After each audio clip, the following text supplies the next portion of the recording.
The human world is made one. All the countries are losing their distance every day, their boundaries not offering the same resistance as they did in the past age. Politicians struggle to exploit this great fact and wrangle about establishing trade relationships.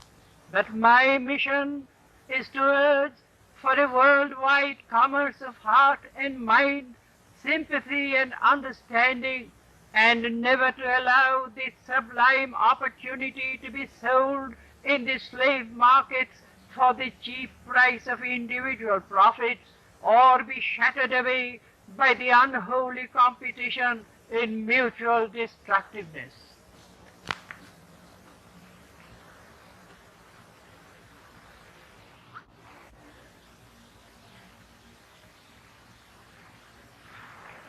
The human world is made one. All the countries are losing their distance every day, their boundaries not offering the same resistance as they did in the past age. Politicians struggle to exploit this great fact and wrangle about establishing trade relationships, but my mission is to urge for a worldwide commerce of heart and mind, sympathy and understanding, and never to allow this sublime opportunity to be sold in the slave markets for the cheap price of individual profits, or be shattered away by the unholy competition in mutual destructiveness.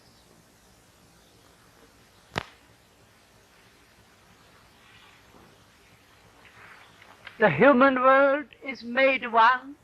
All the countries are losing their distance every day, their boundaries not offering the same resistance as they did in the past age. Politicians struggle to exploit this great fact and wrangle about establishing trade relationships. But my mission is to urge for a worldwide commerce of heart and mind, sympathy and understanding, and never to allow this sublime opportunity to be sold in the slave market for the cheap price of individual profits, or be shattered away by the unholy competition